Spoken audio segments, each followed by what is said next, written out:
Hey, it's Sam. And John. And you can watch new episodes of our latest podcast, OKOP, where we tell the funniest freaking stories on the internet. Like someone making billions off of playing RuneScape? Oh, make those Bitcoin billies. Or the doctor accidentally putting the mistress as the emergency contact instead of the wife. Hey, yo, that sounds like a family feud. Do not tell Steve Harvey. But the point is, we got some bangers. Yes, so if you want to laugh and occasionally cringe, listen now for free wherever you get your podcasts. The Johnson Wax Program with Fibber, McGee, and Molly.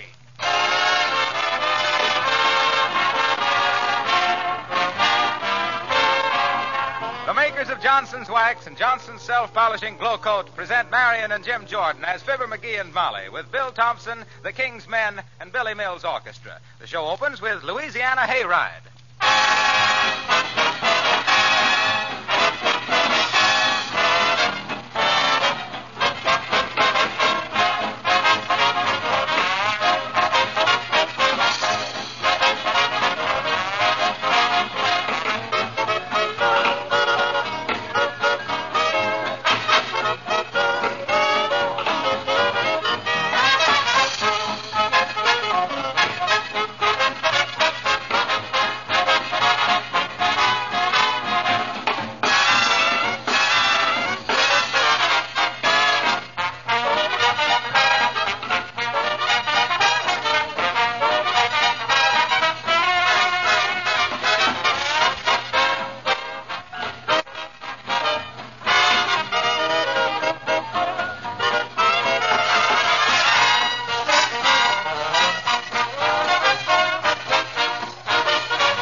At least once to every married man comes this haunting question.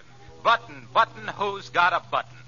And here, with a buttonless shirt in his left hand and pointing an accusing finger at his spouse with his right, we find Fibber, McGee, and Molly. What's more, I'm getting pretty tired of finding my shirts with no buttons on them. Do you realize, Mrs. McGee, that this is the third time that this has happened? When were the other two times? Well, once was in June of 1908, and the other time was in 1917, the Army turned me down on account of flat feet. In 1918, they took me anyway. It was in 1919, that's when it was. Or was it? Oh, never mind, dearie. Hand me my sewing basket and I'll sew a button on that shirt. Okay. Wow. Is this just a sewing basket? Look at the stuff you got in it.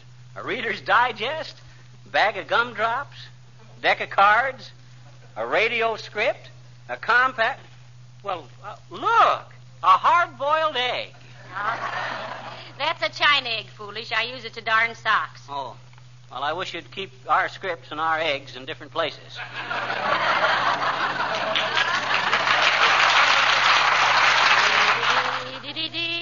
Oh, come on, Molly. Hurry up. I got to get downtown on important business. What important business? I don't suppose you think it's important who's going to be the next president of the United States. Why, certainly it's important, but what have you got to do with it? Oh, I'm going to meet the fellas in front of Joe's Tavern, and we're going to discuss it. Oh.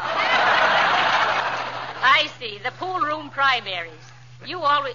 Oh, McGee. Now what? I haven't any white thread. I'll have to run over to the 10-cent store and get some. All right. Get ready and come with me. Okay. Now, hurry. Well, I can't hurry any faster. Well, why not? I'm putting on this turtleneck sweater, and it's slowed me down. All this fuss about little white thread.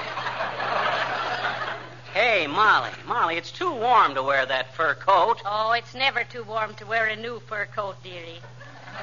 Anyway, if it gets too hot, I'll just close my eyes and remember how much it cost. That always gives me a chill. Well, let's go. I think I'm going to be a success in this fur coat, dearie. What you mean? I just saw the curtains twitch in Mrs. Gildersleeve's front window. She stands in the window all day and checks up on the neighbors. When she was younger and her hair was redder, they called her the Orange Pico. Hey, look, Molly, here comes Mrs. Uppington. Oh, goody. I was hoping we'd meet her today. Goody? Oh, I see, on account of the new fur coat, eh? Yes. And doesn't make her face fall farther than they lifted it the last time, I'll be... Oh, how do you do, Mrs. Uppington? So nice to see you. Oh, how do you do, Mrs. McGee? And Mr. McGee?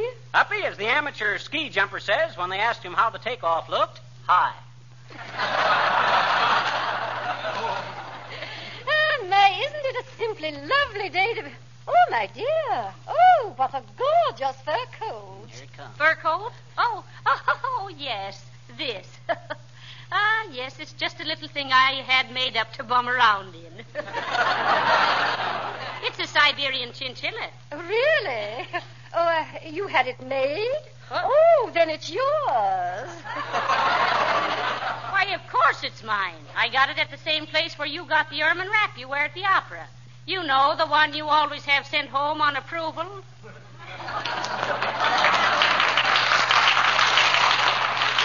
Well, really, it looks devastating on you, Mrs. McGee. It takes away that dumpy... I mean, you don't look so pudgy. Well, it simply does wonders for your figure, my dear.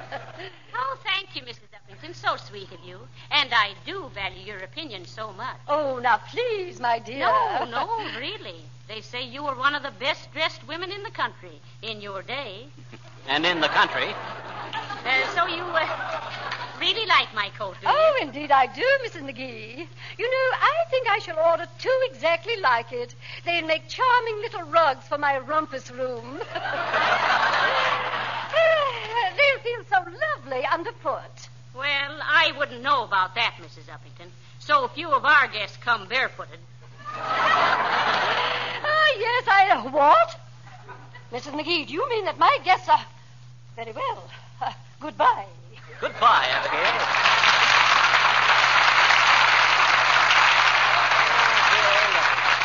You should have got a pilot's license with that coat, Molly.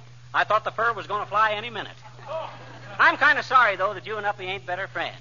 Why, McGee? Well, you two girls could have such a lot of fun together, hunting mice. Are you inferring, Fibber McGee, that your wife is catty? Oh, no, but it wouldn't surprise me to see you two sitting on a back fence some moonlight night singing a duet. Now, look here, dearie. If you think I'm going to stand here and listen...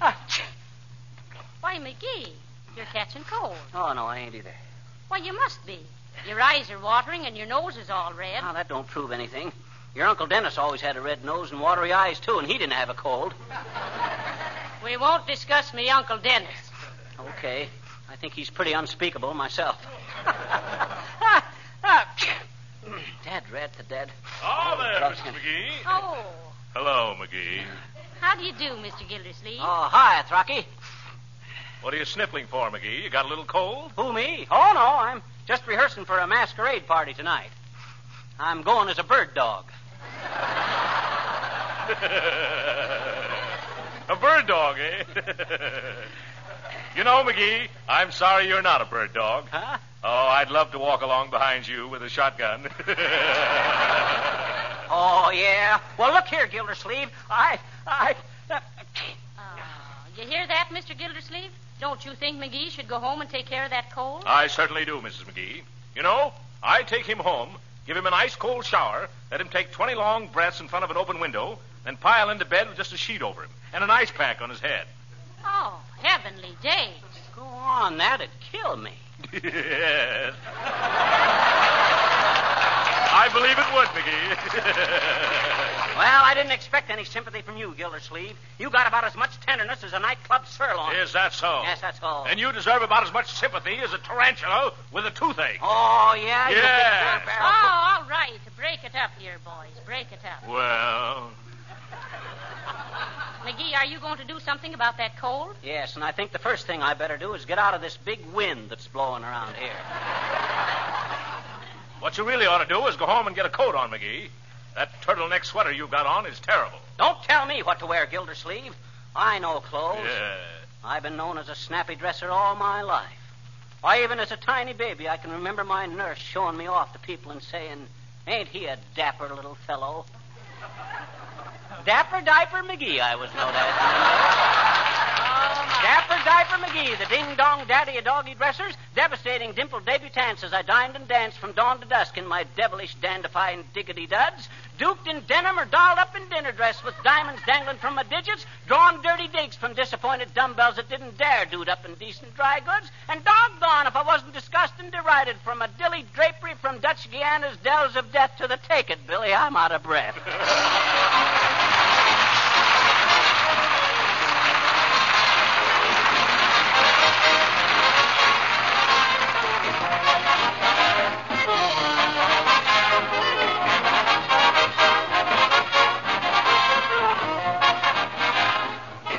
While we're waiting for Fibber and Molly to return, I'd like your attention for just a minute. Here's some great news from Racine. Listen to this letter. Dear Harlow, don't forget to tell our listeners about the new consumer dividend we have just declared for all our loyal customers.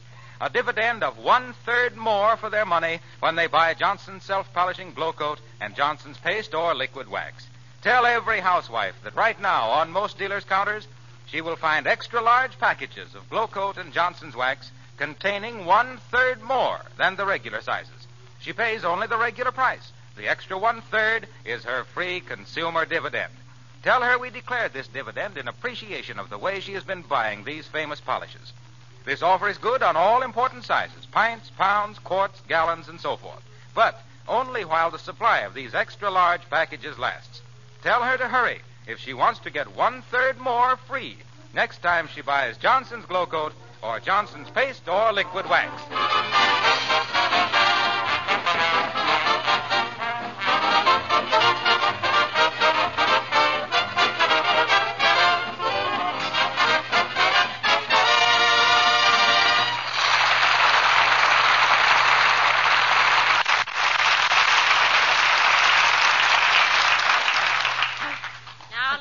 Let's not walk any farther. I think you ought to go home and go to bed while you're sniffling and sneezing. Oh, no, I'm okay, Molly.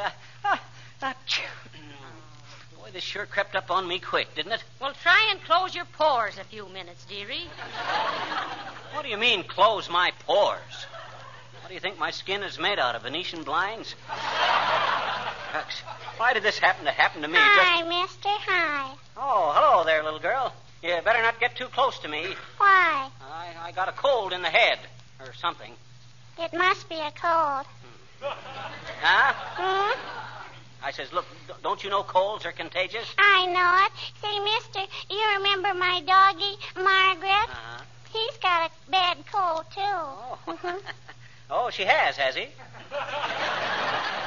Incidentally, what kind of a dog is Margaret? A poinsettia. Go on. A poinsettia is a flower. It ain't a dog. Oh, yes, it is. Oh, no, it ain't. Oh, yes, it is. Oh, no, it ain't. Oh, yes. Well, I bet you Margaret is, I bet you.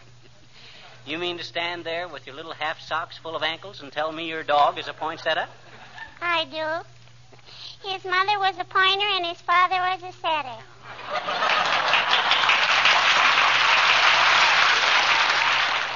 Hey, mister, will you give me a job after school, please, will you, Go on. What could a kid your age do?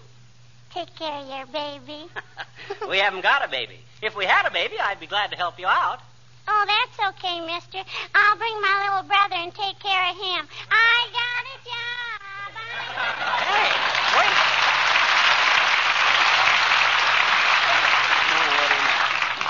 No, well, grow me a beard and call me Orson.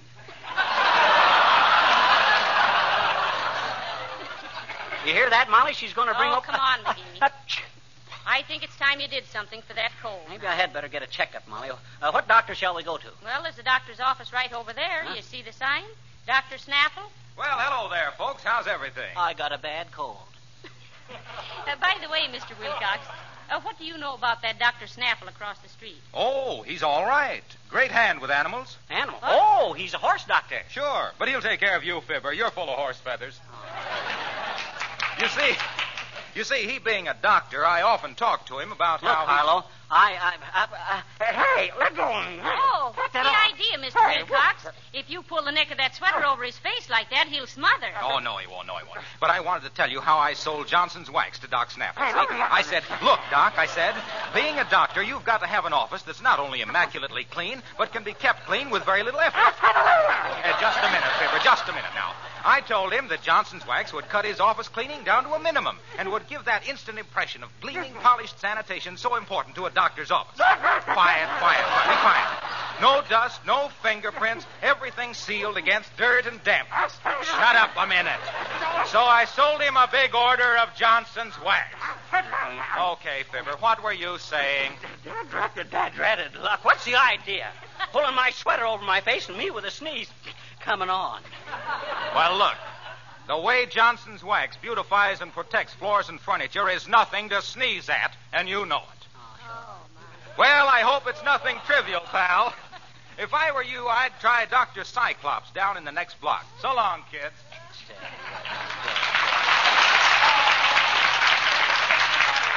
He sure loves his work, don't he? He does. That guy wouldn't mind going to the electric chair if it had Johnson's wax on it. It'll be just a love seat to him. Well, I suppose he certainly is. Good day, my dear. And good day to you, Knucklebrush. Why, what seems to be the trouble? Oh, he's got a bad cold, Mr. Boomer. I'm taking him to a doctor right now. Totally unnecessary, my dear. I have with me the famous old Boomer remedy for a cold which has been in my family for generations. Which, the cold or the remedy? Both, Sniffle Snozzle. We were so susceptible to colds and coughs, we became known as the Whooping Boomers. This remedy was devised by my great-grandmother, Beulah Boomer, who was stolen by the gypsies when a mere child. Oh, not really. Yes, indeed. But she came back the next morning with 4 gypsies which she'd stolen herself. Well, let's see the cold remedy, Boomer. Might save me a doctor bill. Certainly. Now, where did I put Grandma Beulah's cold cure? Have it right here somewhere. Cold cure. Here's a small bottle of nitroglycerin. Have to be pretty careful with that. I remember young Louis the Lamb from Alabama got blown up that way. Careless fellow. But that was Louis all over. Here's a note from another unfortunate lad. Poor chap. Just discovered a gold mine in California. Terrible predicament. Well, what's so terrible about that? My dear, he struck gold while digging a tunnel under a wall in Alcatraz. What's this? Oh, yes, a small electric battery for a jockey's saddle. Say, tell me, do the horses around here run on AC or DC? Can't you tell by looking at the plugs?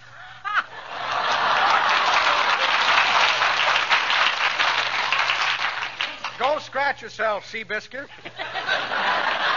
Let me see now. Here's an entry blank in the Bob Hope baby naming contest. Odd circumstance. Toothpaste program giving a prize to name a person with no teeth. A check for short beer.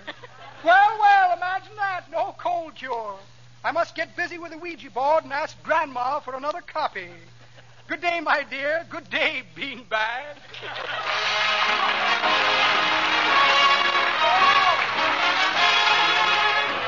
Folks, the King's Men present their own beautiful arrangement of Lazy Rolls the Rio Grande. Lazy river rolling along, rolling along.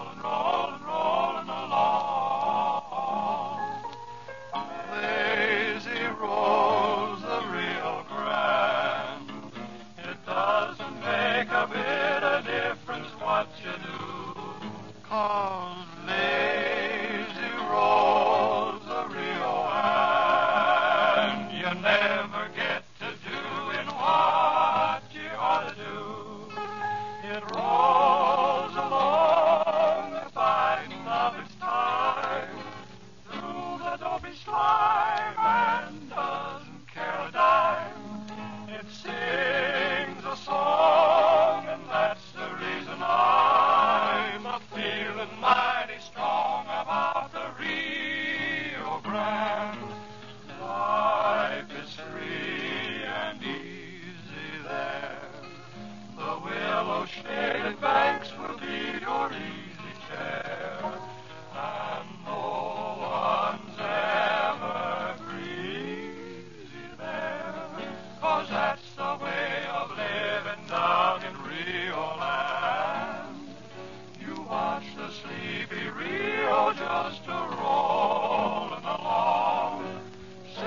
do I have to go and catch this? Oh, heavenly days. Hurry, dearie. The doctor's just a few doors down the street. Well, for scream's sake. Hello there, Cupid. Hello, Fizzer. Why, hello, Mr. DePopulis. Hi, Nick. What in the name of, for the love of goodness sakes, is the matter with Fizzer, Cupid? The poor lad seems to have just caught a bad cold in the head. Yeah. Oh, that's too bad, Fizzer.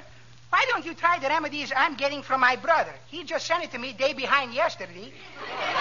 Who sent it to you, Nick? My brother, Laos. Well, that's a fine way to talk about your brother. Oh, that is not meaning to be a derogatory remark, Cupid. That's my brother's name, Laos. Oh. You see, when I'm being born, my mother is meaning to call me Nicolaus, but I am turning out to be twins. Oh.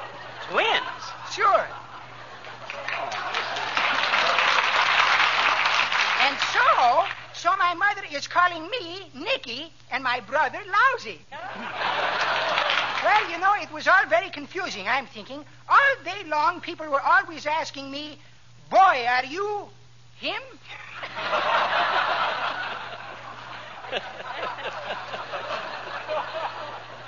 What about that cold cure, Nick? Oh, yes. Well, first, Fizzer, you take a Greek steam bath. Oh, well, what's that? Well, it's kind of a wet hot foot, but all over. Kind of a Turkish bath, eh? Exactly. Only it's entirely different. Oh. With a Greek steam bath, you're leaving all your clothes on. Uh-huh. It wouldn't hurt that suit a bit. Well, is that all there is to it? No, then you're going right to bed and lay all night between the spring and the mattress Between the spring and the mattress. What's that for? to press the suit. Then in the morning, you're taking 3 pills. What kind of pills? Personally, I like the round ones. And then you're taking hot eggnogs, and believe me, you're feeling like a different man. Sounds very efficacious. Oh, what's the difference how it tastes, Cupid? Can you remember all those directions, Fizzer? Sure. A Turkish bath, a good night's sleep, a few round pills, and a hot eggnog. That sounds like a marvelous remedy. Yeah, I'll say it does. Say, it does, doesn't it? I wish you would write it down for me sometime in case I'm getting a case of influenza. And thank you very much for telling me about it. Well, so long, Fizzer. So long, Cupid.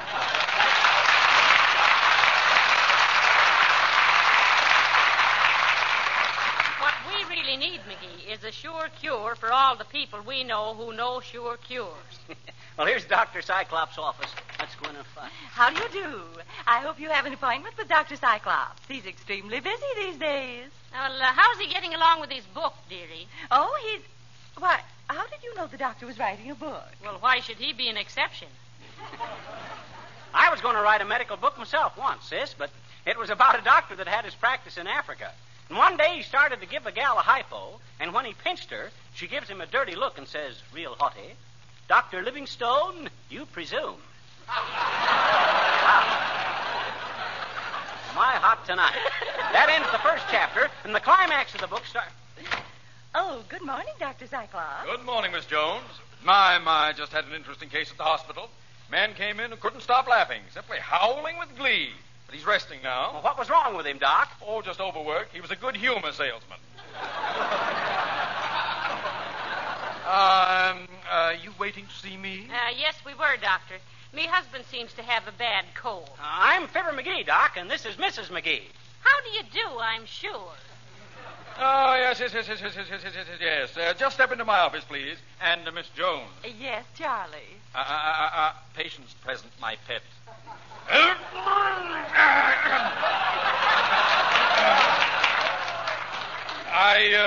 If Mr. Dobson calls again, tell him it is medically impractical to build up the fatty tissue in any particular location. Yes, sir. Tell him that if he must go to the doubleheader baseball game this summer, to take a cushion.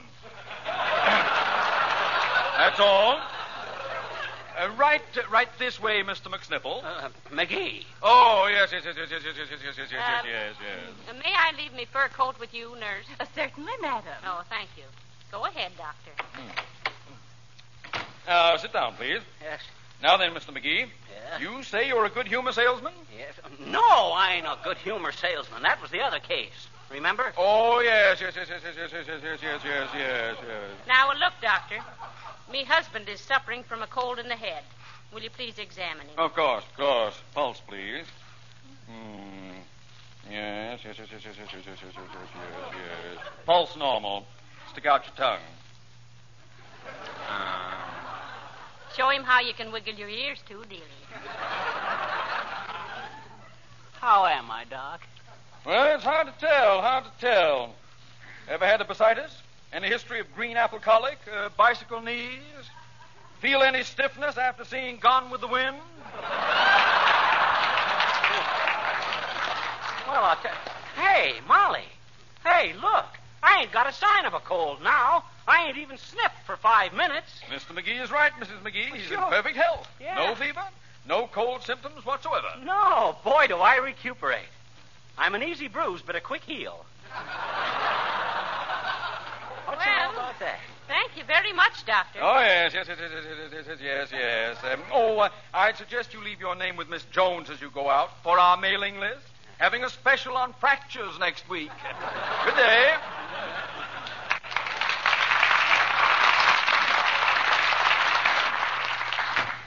Well, thank you for watching me fur coat, dearie. And I'm glad to say there's nothing wrong with me husband.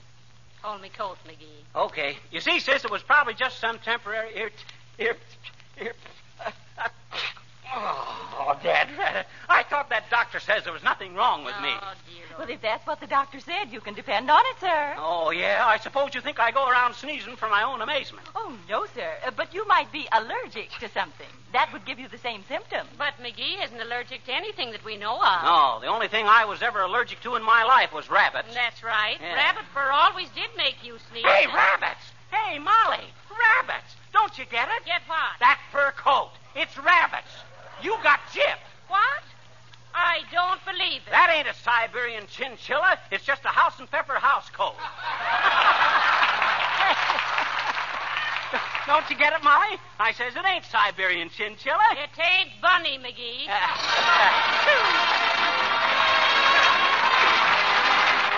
Yesterday, a lady asked me, just what is genuine Johnson's wax? I answered, it is a blend of pure waxes, including the extremely durable Carnauba wax from South America, carefully blended to provide the toughest, most wear-resistant material you can possibly put on your floors. In order to have the very best waxes that money can buy, S.C. Johnson & Son maintained their own research laboratory right in Brazil, in the heart of the Carnauba wax country. There are many kinds of natural waxes. Some would be too hard for you as a housewife to use. Others would be too soft. But Johnson chemists have had 50 years' experience in perfecting the blend of pure waxes which you buy as genuine Johnson's wax. They probably know more about protective household waxes than anybody else in the world. That is why genuine Johnson's wax gives such complete satisfaction. Why it protects and beautifies the floors, furniture, and woodwork of so many thousands of homes the world over.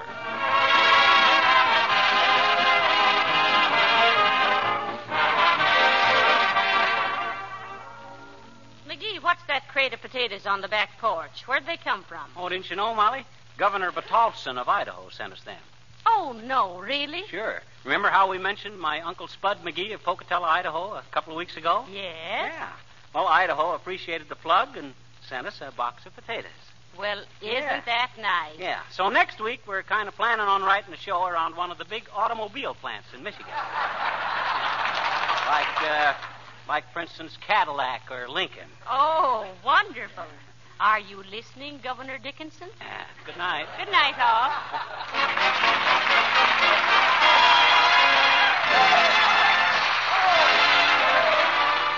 This is Harlow Wilcox, speaking for the makers of Johnson's Wax and Johnson's Self-Polishing Glow Coat, inviting you all to join us again next Tuesday night at this same time. Good night. This is the National Broadcasting Company.